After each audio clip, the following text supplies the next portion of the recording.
Bonjour à tous, c'est Madame Ardin.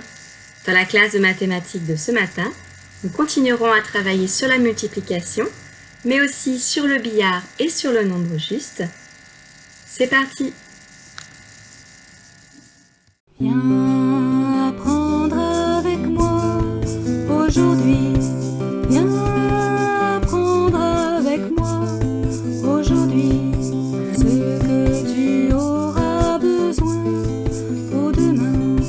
Ce que tu auras besoin pour demain.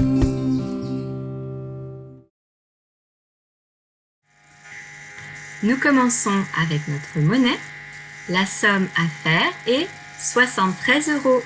Je vous laisse donc trouver les pièces et les billets qu'il faut pour faire 73 €. Pause.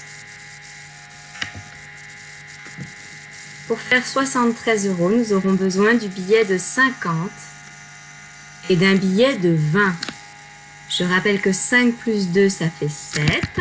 Donc ici, avec les zéros des dizaines, c'est toujours 5 plus 2 dizaines égale 7 dizaines, c'est-à-dire 70. Ensuite, nous pouvons faire, bien sûr, le 3 des unités en prenant tout simplement une pièce de 2 € et une pièce de 1 €. Voilà comment faire le plus simplement possible 73 €. La deuxième somme à effectuer aujourd'hui est 81 €. Pause.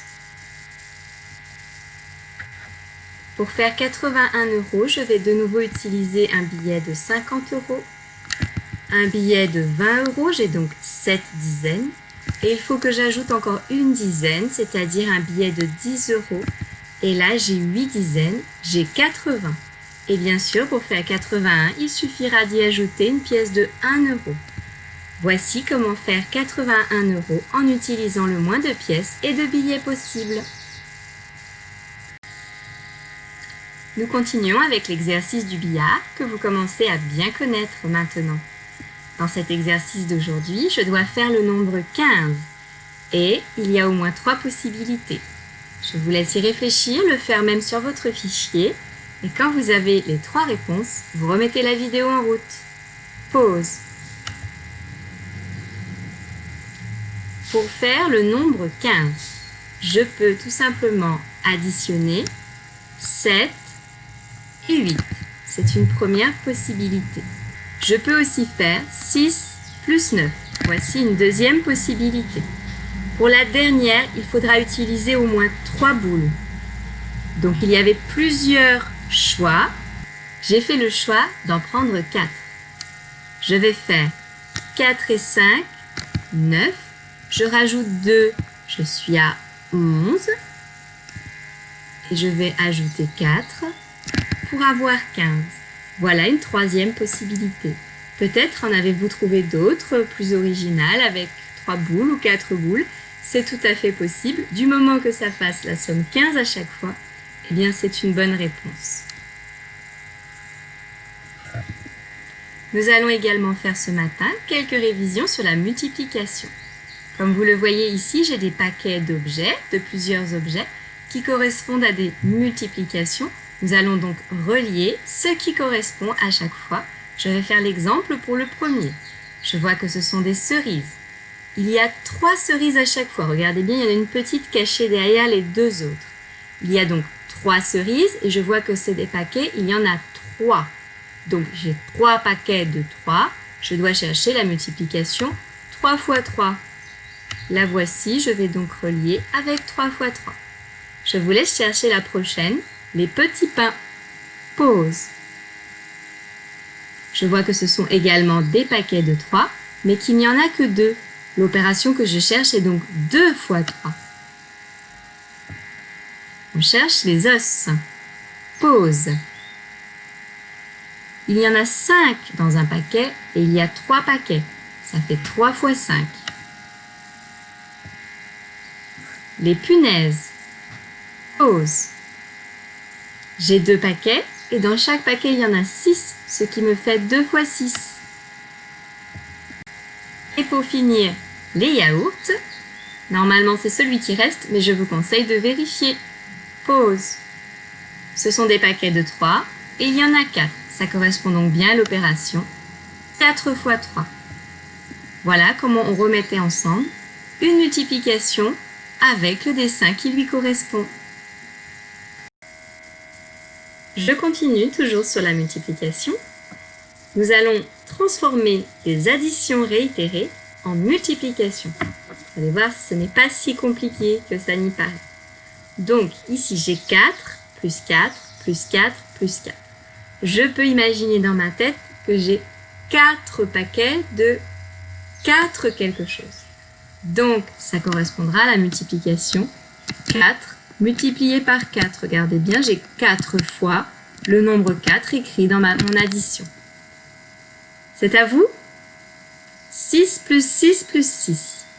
Pause. J'ai ici 3 fois le nombre 6. Je vais donc écrire 3 fois 6. 7 plus 7 plus 7 plus 7 plus 7 plus 7 plus 7.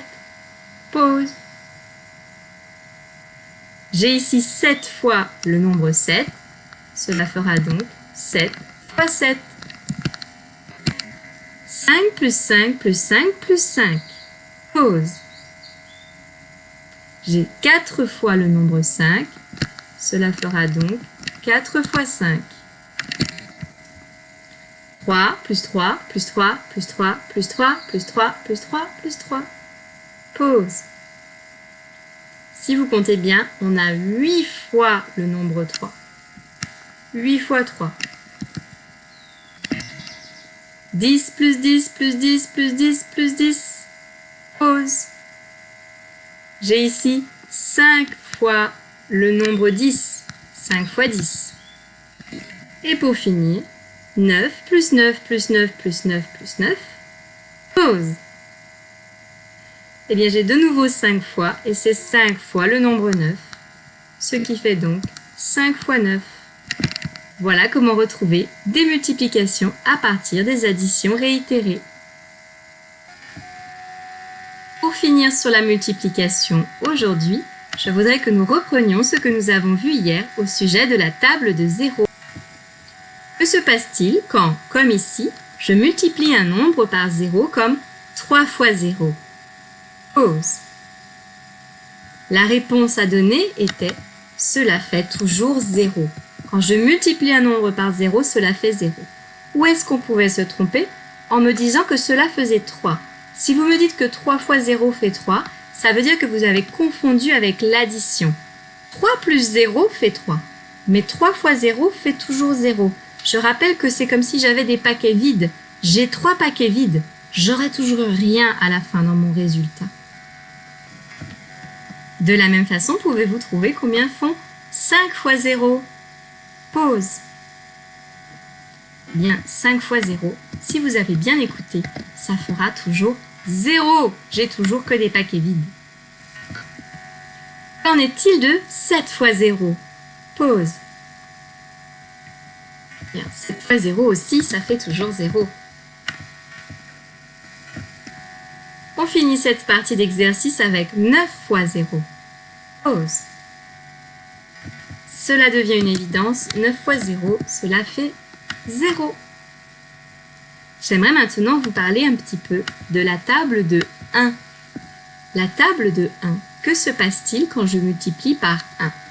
Je vais prendre par exemple la multiplication 4 fois 1. Quand je multiplie par 1, c'est toujours comme si j'avais un seul paquet.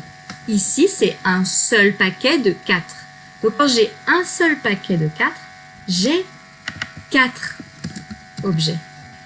Si j'ai un paquet de 4 gâteaux, j'ai 4 gâteaux, ni plus ni moins.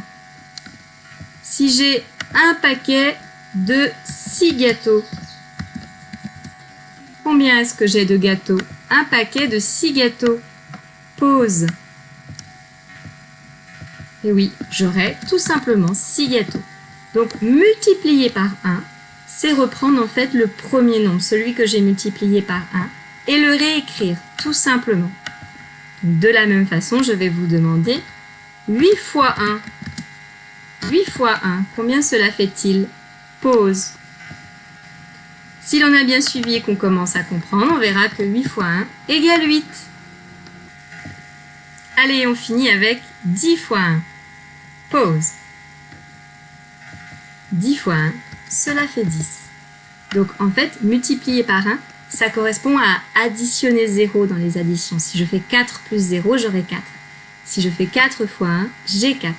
Donc attention à ne pas confondre ce qui se passe dans l'addition et dans la multiplication. C'est un petit peu différent. Par contre, vous voyez qu'on peut trouver vraiment des astuces pour apprendre ces deux premières tables sans trop de difficultés. Voici le nombre du jour. Je vous laisse le lire. Pause. Ce nombre se lit 351. Vous allez maintenant l'écrire en lettres sur votre cahier. Pause. Pour écrire 351, j'ai besoin de 5 mots. 3, T-R-O-I-S, 100, C-E-N-T, 50, C-I-N-Q-A-N-T-E, et E-T, 1, U-N. Il n'y aura pas de trait d'union puisque c'est le « et » qui remplace le trait d'union entre le mot 50 et le mot 1. Voici l'écriture de 351. Nous allons maintenant décomposer ce nombre en deux façons. Pause. On pourra faire la forme 300 plus 50 plus 1 ou bien 3 centaines plus 5 dizaines plus une unité. Voici les deux décompositions du nombre 351. Je vais maintenant représenter ce nombre avec 3 plaques de centaines, 5 barres de dizaines et un petit cube d'unité. La classe des CE1 est terminée. Ils peuvent s'arrêter là. Je leur dis à tout à l'heure pour le français. Je continue avec les CE2. Et nous commençons en encadrant 351 à la dizaine près. Attention, ne vous trompez pas. La dizaine près, c'est un seul zéro à la fin des nombres. Pause. 351 sera compris entre 350 et 360. Nous allons maintenant l'encadrer à la centaine près, donc avec 2 zéros cette fois-ci.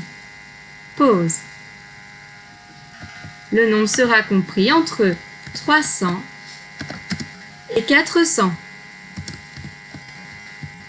Voici donc les écritures et encadrements du nombre 351.